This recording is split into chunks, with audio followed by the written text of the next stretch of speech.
la The Porsche Gamer și azi vă voi arăta cum să faceți un super text. Păi, întâi, deschideți Google și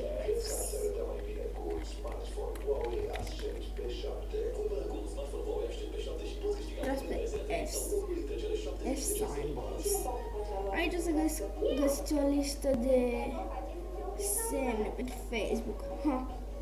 Și dacă vreți un text cool, intrați la cool text, după care la incool. Da, aici sunt niște chestii urâte, o să le cenzurăm mai târziu. Un text.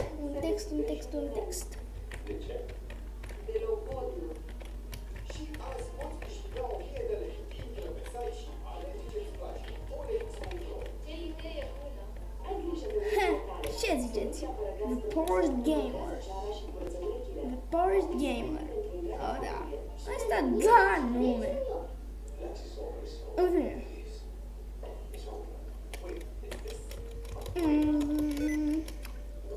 Puteți face cum vreți.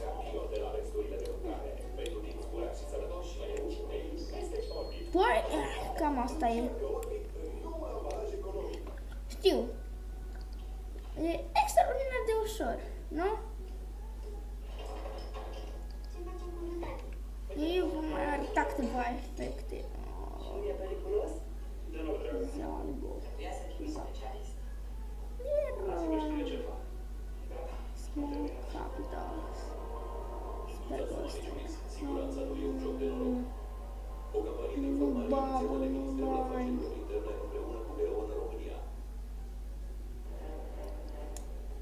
Blocchiere.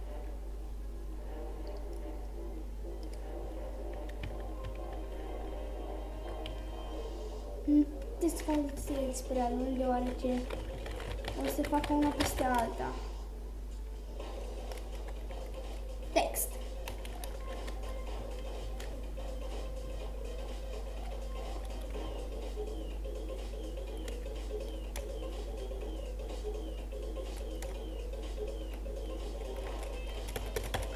E bine.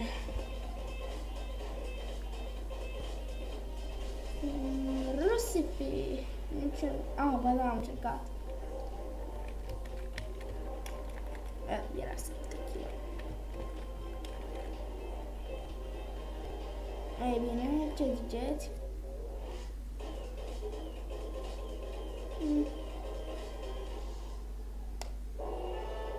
Wavy. Să încercăm.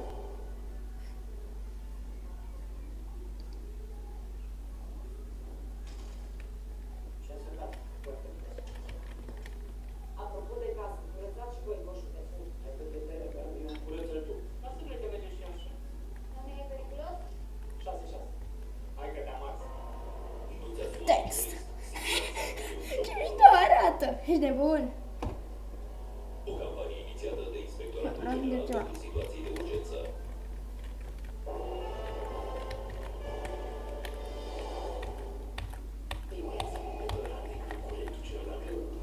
The power is at.